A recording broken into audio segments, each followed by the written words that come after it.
كان في شارع في المهندسين بيحلف الناس إن في عمارة محدش يعرف تاريخها، عمارة أرقامها مش مكتوبة وما فيهاش نفس وما فيهاش بلكونات، وكل اللي ساكن فيها بيمشي في صمت ولابسين أسود حتى لو الدنيا حر، ومفيش طفل اتولد فيها من يوم ما اتبنت، وده في حد ذاته لعنة قوية.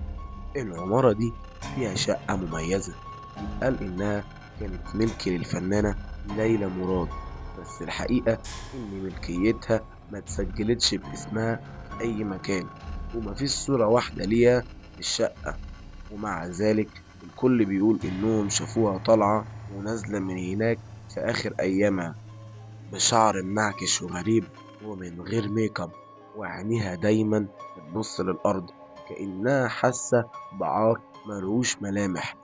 الشقة رقم 14، الدور الرابع تحديدا. الجرس بتاعها مش بيشتغل، والباب معمول من خشب غريب، وريحته عاملة زي ريحة المقابر بالظبط، واللي بيدخلها لوحده ما بيخرجش زي ما دخل، لا نفس الشكل ولا نفس العقل ولا حتى بنفس الاسم. سنة 2016 تحديدا، شاب اسمه نادر اشتغل في الدوبلاج، بيحب الزمن الجميل ووقع في غرام صوت ليلى مراد، وقرر يدور على أي أثر ليها لحد ما وصل للإعلان الملعون اللي ظهر ليه على موقع شبه مهجور، بيقول فيه شقة أثرية ملك الفنانة ليلى مراد للبيع على الفور، السعر يحدد حسب اللي هيسمع. نادر افتكرها مصحة، بس فضوله أقوى من عقله، واتصل، والصوت اللي رد كان صوت ست، نبرة صوتها فيها برد قديم، قالت له لو فعلا بتحبها تعالى شوف فين. كانت بتنام، بس خليك حذر، الشقة ما بتحبش الغرب. راح في اليوم اللي بعده العمارة وما كانش فيها أي أثر للحياة، بس الغريب إن البواب كان واقف وبيعيط من غير صوت، وشه مش باين من الشعر الأبيض الكتير اللي نازل على عينيه. طلع الدور الرابع، باب الشقة كان مفتوح بس مش تماما، شوية، كأن اللي جوه مستنيه من بدري.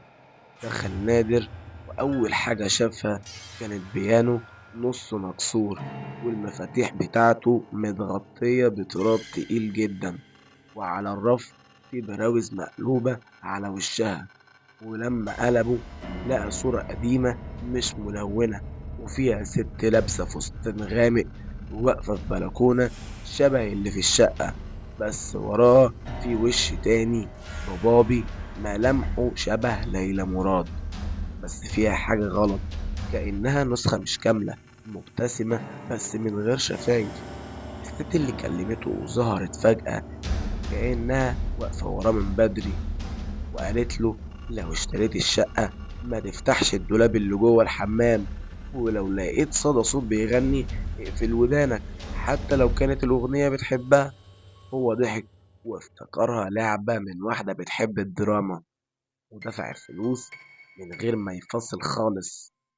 نقل في الشقة وجاب معاه تسجيلات بصوت ليلى مراد، وكان بيحب يسمعها بالليل قبل ما ينام، وكل حاجة كانت عادية لمدة 3 أيام. وفي الليلة الرابعة صحى صوت بيغني، الصوت كان ناعم ومكسور كأنه جاي من الحنجرة، بس مش من بق. الأغنية ما كانتش متسجلة وأول مرة يسمعها، بس الكلمات كانت مألوفة كأنها بتحكي حاجة عارفاها من قبل ما يتولد. قام يدور على مصدر الصوت، بس مفيش أي جهاز شغال، بس الحمام بابه مفتوح، والدولاب اللي اتقاله ما يفتحوش كان متحرك سنتي صغير زي ما حد لسه قافله من دقيقة. قرب وقلبه بيخبط في ضلوعه، ومد ايده وفتحه. جوه الدولاب مفيش هدوم، بس في تسجيل كاسيت متغطي بقماشة سودة وعليه بقعة لونها بني غامق.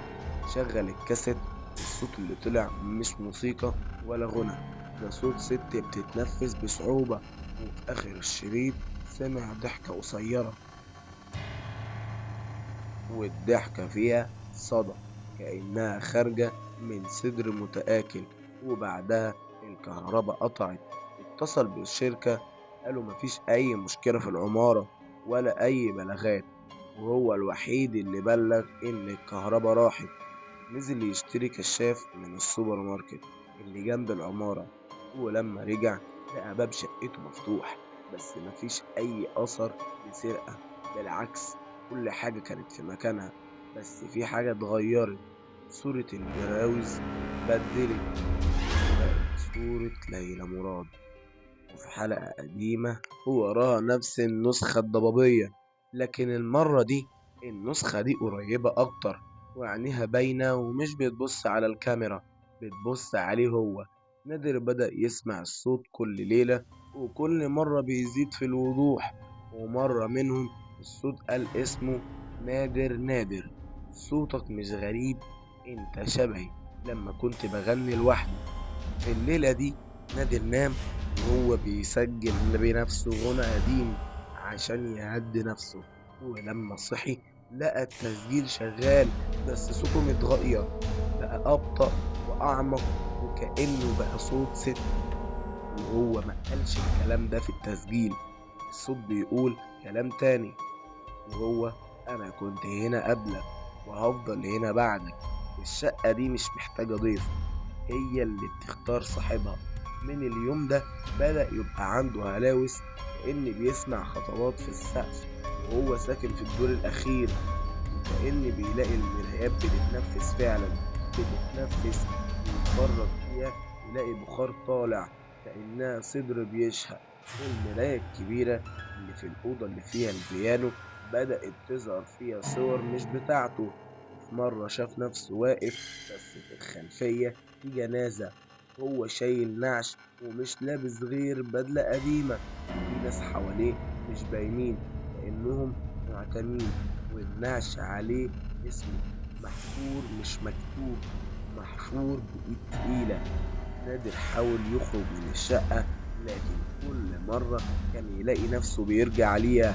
حتى لما كان بينام عند صاحبه كان بيحس إن الشقة جاية معاه.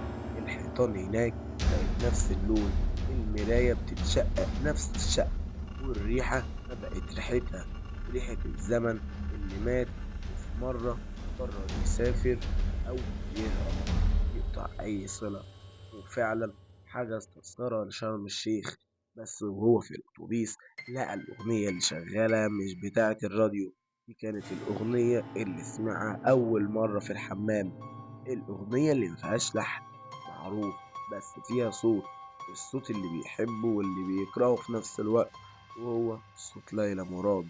رجع الشقة وقرر يواجه اللي جوه. شغل كل التسجيلات وقفل النور وقعد قدام المراية وقال: أنا هنا، أنا اللي اشتريتك وأنا اللي اخترتك، فلو في حاجة عايزاني أسمعها قوليها دلوقتي. المراية اتشقت أكتر، والصورة اللي كانت فيها ليلى مراد اتحركت وابتدت تغني، لكن مش بصوتها، بصوته هو، بصوت نادر. وشها اتحول لوشه بس مليان ديدان، عينه فضيت، وساعتها هو صرخ، وكل الكهرباء في العمارة ضربت، والأدوار اللي فوق نزلوا يجروا. بس لما دخلوا شقته ما لقاهوش. الشرطة لقت تسجيل واحد شغال، كان صوت غنى، في صوت ست بتقول: أنا كنت هنا ولسه هنا، وكل اللي غنى صوتي لازم يدفع المقابل. ومن ساعتها الشقة اتقفلت، كل اللي بيعدي من قدامها بيبص على الباب ويحس إنه شايف حد واقف جوه، بيسمع وساكت ومستني أي صوت يجي من بره علشان يرد عليه. واللي بيدق الجرس بيختفي، بس مش كلهم بيرجعوا. في تسجيل نادر الأخير في جملة متسجلة بيقول فيها: لو الصوت بيفضل بعد الموت يبقى أنا دلوقتي جزء منها. وبس كده. محتاج أعرف رأيك،